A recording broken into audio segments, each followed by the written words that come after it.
Welcome to Unstoppable at Craig, where we pull back the curtain on what makes healthy workplace cultures click and what happens when people are empowered to expand the boundaries of what is possible. We'll explore the perspectives of employees and leaders who have carte blanche to speak their truths, tell their stories, and unlock uncommon ways of approaching challenges.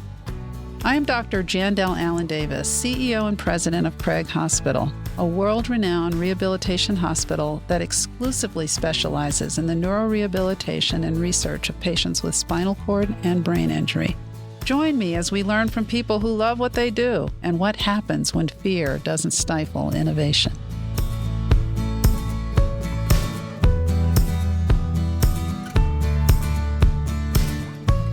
There are these people and organizations that, if we are blessed and privileged, we have the opportunity to stumble upon or be invited to join and be engaged with. And it's in those moments where you, again, if you're blessed and privileged and lucky, to watch incredible magic happen. In fact, given who we're going to be speaking with today, to watch amazing things grow and flourish. And that has been my wonderful, wonderful journey coming to know Denver Botanic Gardens. I used to tell our guest, Brian Vogt, who is the CEO and president of the Denver Botanic Gardens, when we'd walk about the gardens during the time where I was the board chair of the place, that you get to work in a postcard. And it's not just a postcard because of the incredible beauty of those spaces and places that you've got responsibility and accountability for.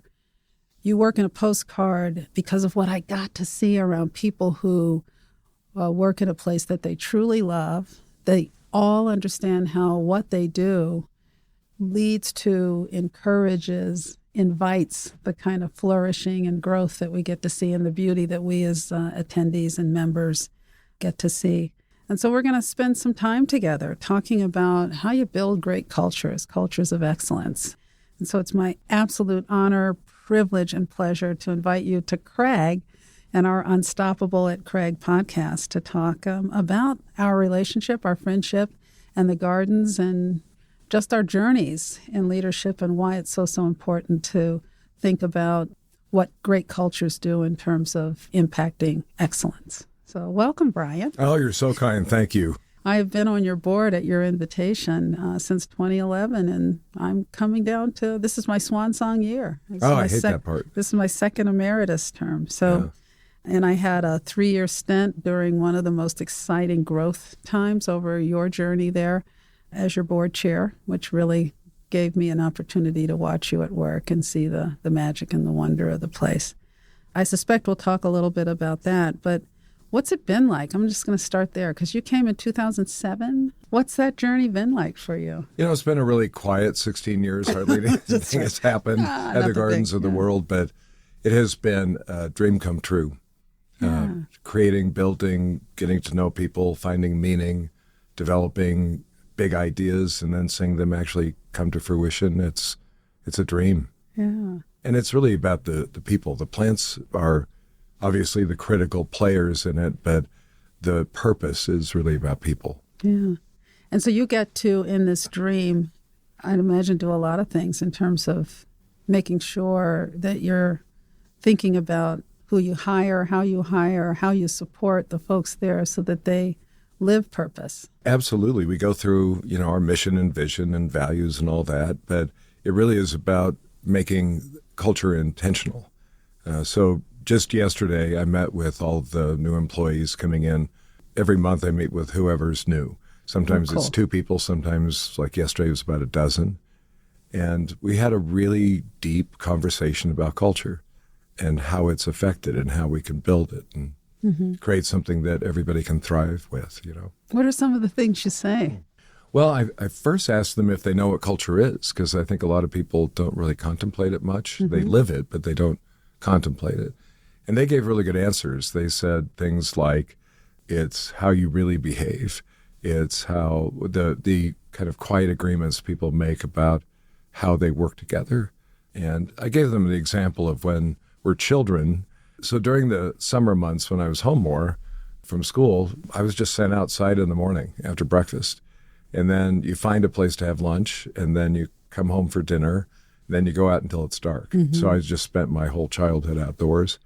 And you kind of pick up quickly that there are some houses where you really want to go for lunch because they're really friendly and they have good food, or it's funny, or there's something interesting, you know. And some houses where you just don't want to go. Even the kids that are from that house don't want to go to that house.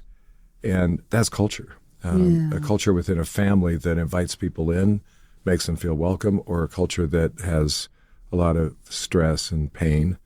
And you can feel it. When you walk into a store and they don't care that you're there and somebody's talking on the phone and you can't get their attention, that's culture.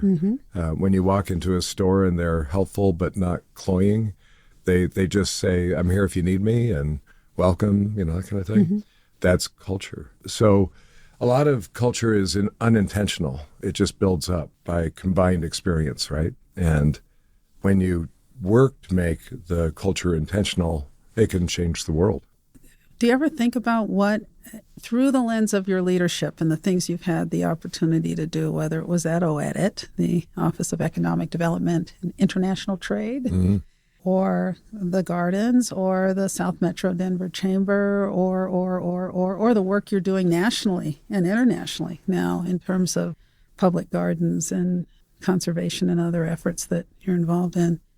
As you take that look back over a life through the lens of your leadership, what do you think has been your purpose, or what is your purpose? Mission-driven work has always been what's drawn me. The experiences I've had in my life that have meant the most to me are the ones where the needle was moved most dramatically. So when I think about society today, I think about how can we create opportunities for people, whether it's at Craig Hospital, or it's at Denver Botanic Gardens, or it's in our neighborhoods, and how can we create opportunities where people are empowered to do good work and to really make a difference and to move that needle as far as they can? And that's what I see on a daily basis at the Gardens. At the Gardens, you know, you are a builder. How do you stay out of the way when people have big dreams, or what role do you play?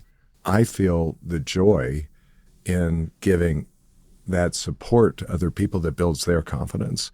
So when Jennifer Riley Chetwin comes to me and says, I want to co-direct a new project with Metropolitan State University of Denver called Oh Wow, One World, One Water. And my response is, well, tell me more. What's that about? And she did. And it's this integrated international water education program. And I said, do it. Yeah. Do it. You're going to be great at that, you know? All these amazing things that the Gardens is engaged in right now, globally. We have our director of horticulture in the Center for Global Initiatives is in Taiwan right now. We had a team that just got back from Senegal doing a project there. Jennifer is connected now to water scarcity and agriculture through the United Nations. Oh, my goodness. And she's gone to meetings in Rome, I guess, for 5 years every year. I'm kind of jealous, but, you know, and it really goes across the board. We have this program where we provide staff experience scholarships, and they have to apply. It has to fit into our core values, and it has to bring meaning to the Gardens and to them. But it doesn't necessarily have to do exactly what their job is. It can be something that gives them a whole new perspective or an experience or connections, something that realizes some of their passion. We're about to give another couple dozen of those scholarships in the amount of, I think, $62,000. Oh, nice. And these are people at every level of the organization. And so they go off. Some are international. There's one that's really cool, kind of an experience training up in Yellowstone National Park. How cool would that be? Oh, my gosh. So Sign me up. That's what generates that confidence in them. When you're a leader and everybody around you is raising the bar constantly and striving and doing cool things and connecting and communicating and impacting, you get the best job in the world because you're their support, but you're also their audience, and you celebrate what they accomplish. Yeah. You know, it's a wonderful reflection to think that And I think this from time to time. I say, so what do I do every day? What really is, I can't get a 30-year career in any of the things that most people do here. And yet I have the privilege of doing what I get to do every day. And I think you just encapsulated it in so many wonderful ways. Our jobs are to encourage, to inspire, to support, to the extent that someone didn't come in and say, let's burn the house down because that would be fun. That is, they're coming in with ideas that support the mission and purpose and give them the opportunity. Because I bet Jennifer, when she first got involved with Oh Wow, never imagined that it would lead not to, but along a path to who knows what's next, to connections at the United Nations on this really important issue of water in our world. And our job is just to kind of just give fuel to these great ideas. Yeah, I lead with yes. I try in most every circumstance to say yes to people's dream and vision and goal. And that just means they don't come to me with why they can't do things. They come to me with what they want to do next. Yeah. And, some things work, some things don't, but most everything does work. Mm. And that's because you've got a human being behind it that is determined to make it happen.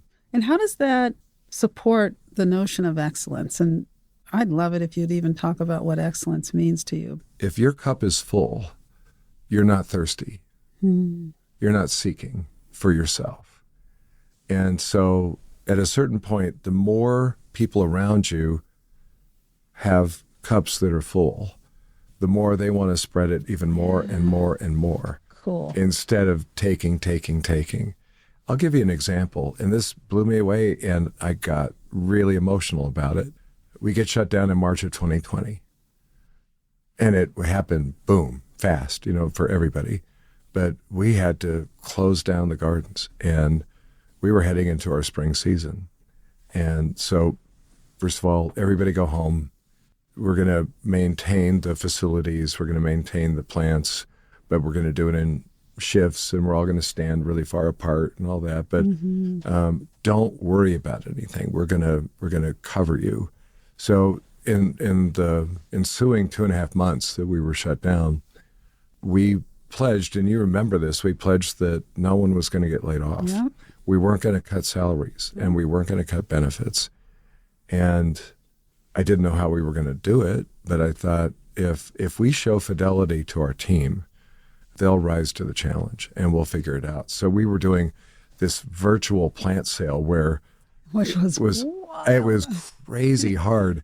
We're behind the scenes, separated, putting together people's orders that they did online and then putting them in bags and then putting them in alphabetical order and being in the parking lot, and cars would pull up and we would just have them open up their trunks and we put the bag of plants in their car. Amazing, incredible, huge work, but it kept the plant sale alive. And it gave people something to do. We added about 6 weeks of paid leave to everybody because they needed to take care of stuff. They had family issues, they had medical issues, all kinds of things were happening.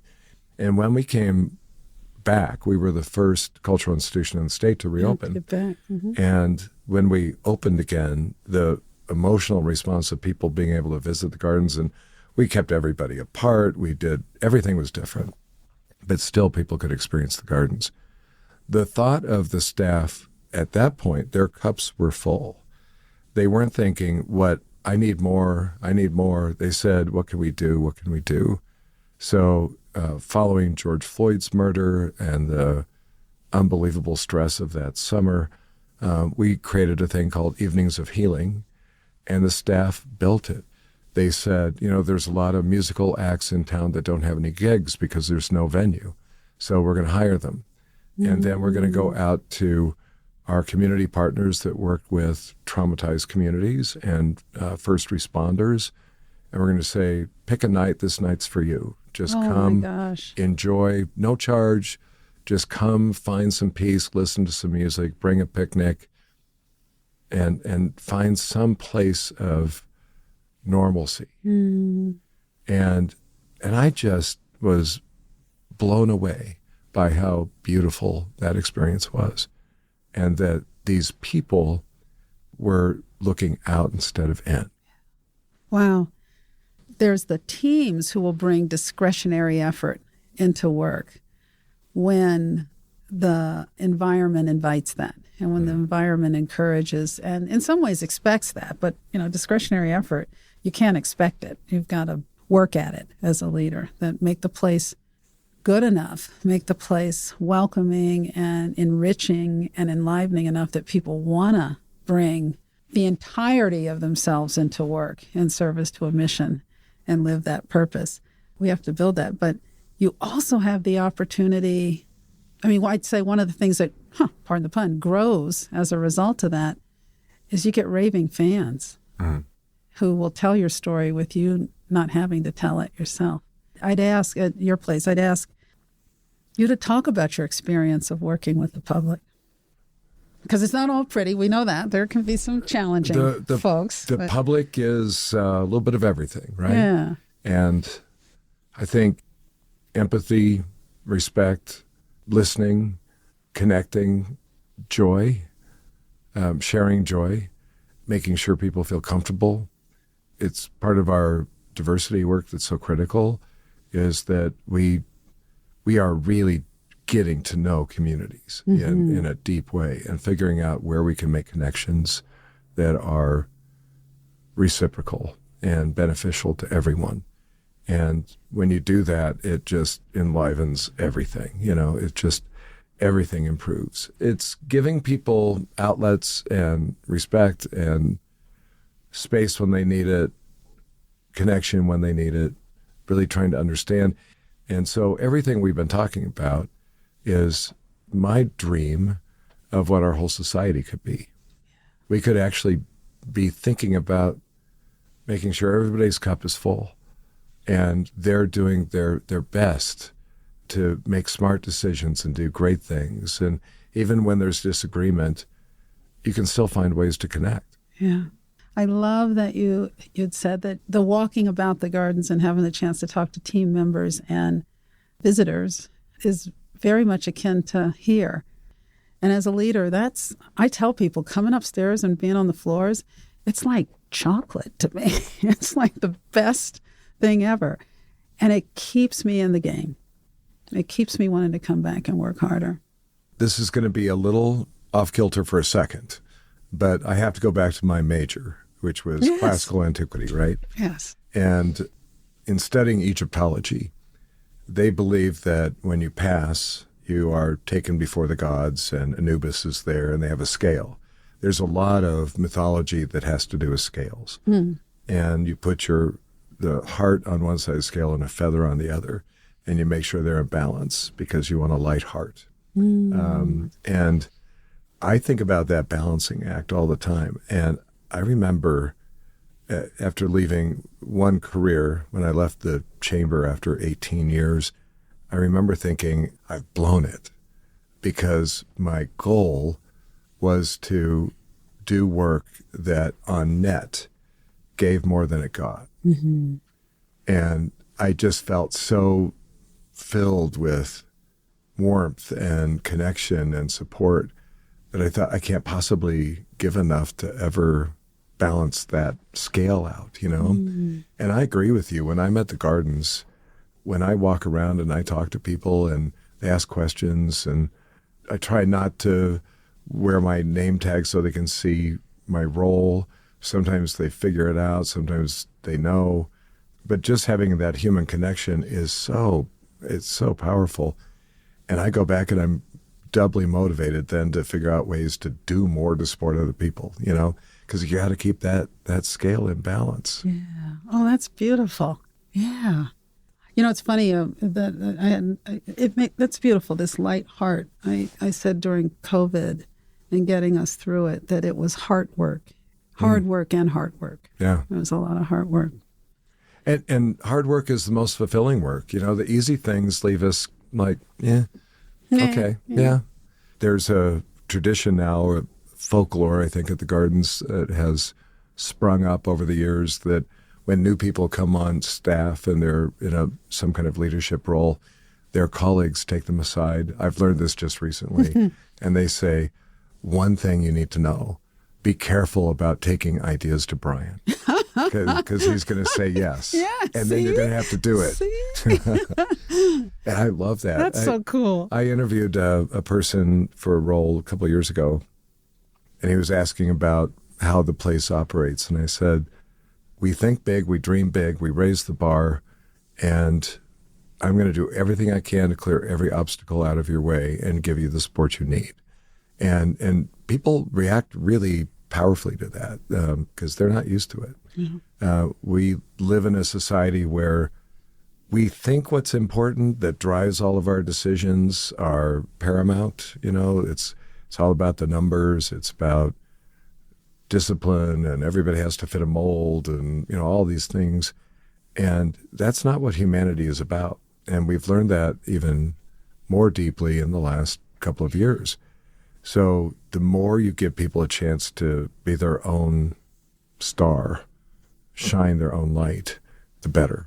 Talk about what's happened around membership and around growth and around the financial health of the organization, your employee satisfaction. Tell us a little bit about that.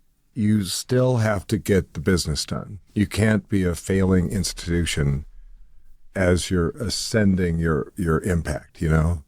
And there are people that want to judge an institution by the numbers. There truly are. And a lot of them, board members, have fiduciary responsibility, so they're going to be eyeing that. So in order to have the freedom to have a culture like we have, we had to be successful. And that started with giving people an idea that things could actually happen. Confidence in the institution was lacking when I started. There was a lot of scarcity mentality, and now there's an abundance mentality. So people are pushing the envelope, and that's people that are using funds and people that are bringing funds in. Mm-hmm. It's people on the inside, it's members on the outside, and donors on the outside. It's our incredible financial team, which is so good and so thoughtful. So I think the budget was about $8.5 million when I started. It's $33 million this year. Mm. Our visitation was about 400,000. Last year it was 1.36 million. The wow. number of members was probably 14,000. It's 52,000 households now. And I remember, I look back, I don't know, what was I thinking? At a board meeting you were at, somebody asked me, what did I think the kind of the upper echelon of our membership base could possibly be? And I said, I think we'd probably peak around 35,000. And we've been steadily over 50,000 for the last 2 years. And so all of that gives us a success story that becomes a support system for all of this dream making that happens. Yeah. I think that it also wouldn't be, sort of a telling of a full story of how you build great cultures if we didn't talk about the fact that not everybody wants to get on board. No. And not everybody can necessarily see the vision, or there are people who are either skeptical or just sort of live in the place of, we can call it ministry of no, or no way, or I won't, or you're trying to change, those sorts of things. And people see, evil's too strong a word, but they see malfeasance or they see negativity in trying to change from who we are. So any thoughts about that in terms of when you think about the from twos that you just laid out from us? There must have been people who begrudgingly went along or didn't. How do you manage that as a leader? Yeah, the thing about culture is that's so powerful is that if you have a really positive culture, the people that are kind of the destroyers, like you're describing, don't like it because they can't run amok. Mm-hmm. And their joy or their energy comes from stirring the pot, If you have a bad culture, it chases off people that want to be in a healthy culture. So it's a constant battle. And the thing I know absolutely is you have to look at everybody with compassion. Mm-hmm. The people that feel like they're just always negative and they're just a drag to everybody around them and they suck up all the energy in the room and all that. You have to look at that human being as a human being and think to yourself, I don't know their journey. I don't know their life. I don't know what they're experiencing. I learned a long time ago that it's always about something else. When people come to you and they have an intense kind of, they're ready to really let you have it, and they're telling you what the problem is, and they're very upset, I pause for a second. I think, what is this really about? Because it's hardly ever the thing that they are discussing with you. It's something else, right? And you've learned that too. Yeah. And so you have to react in that pivot point where you're showing respect and empathy and compassion, but you're actually trying to discern what the real issue is. And sometimes you can't help them get to a solution. You can never really solve it for them. You can help them solve it themselves. Mm-hmm. At that point, there could be a separation, and it happens. Mm. And I've seen it with people that have been highly functional for a long time, and then they just start to fall apart. And again, I don't know their journey. I don't know what's happening on the weekend and the evenings. I don't know what's happening in their families or what traumas they've been through or something that changed or that maybe they got health news or I don't know any of that. So I can't react like you're bad and you don't fit anymore. I have to look and say, I know that your journey is going to go somewhere else, and that's okay. Yeah. That's beautiful. These roles of service, and I mean that. I say serve. I try hard not to use the lead word. I'm just one of the gang. If you didn't come in with humility, these jobs will humble you fast. And even if you did come in with humility, because you're just sort of positioned that way, and I know that about you, these jobs will humble you fast because we don't do everything perfectly. But that idea of, I would say about Craig, that I knew I was working off of a strong foundation. Like you say, stasis is not an option. And so the Gardens has been beloved from the very beginning. It has been the recipient of genius work from the very beginning. The architecture, the designs, the plantings, extraordinary. I didn't inherit something that needed a complete overhaul. It just needed a lot of repair work and then some new twists and then added elements. But I'll tell you, the next thing to think about is, how am I going to pass it along? And I was asked one time what I wanted my legacy to be. I was going to ask you at that. At the Gardens. And I answered really quickly, and I thought, I think that's exactly how I feel. I would like, when I leave the Gardens, for it to be barely noticeable that I left. Yeah. That would be an amazing legacy. That's when you know you've planted, pardon the pun again, you've planted some serious trees, some serious seeds, laid down some great roots. It's thriving. And those folks are, fine. This place would be fine whether we're here or not. Yeah. And we can look back and say, well done, and that we're proud of what we were able to accomplish or move along or help. And thank you for whatever forces brought me to that place at that time. I just feel so much gratitude. Well, I live that every single day here at Craig. I do say I get to go to Craig. Yeah. I work alongside fabulous, wonderful people, and I think that notion of the charismatic leader I've thought about for years, because I watched great places become not so great when those amazing leaders moved on, and it is one of the harder and yet most important obligations we have, is to make sure that part of our legacy is that it wasn't all tied up in us. Yeah, that absolutely.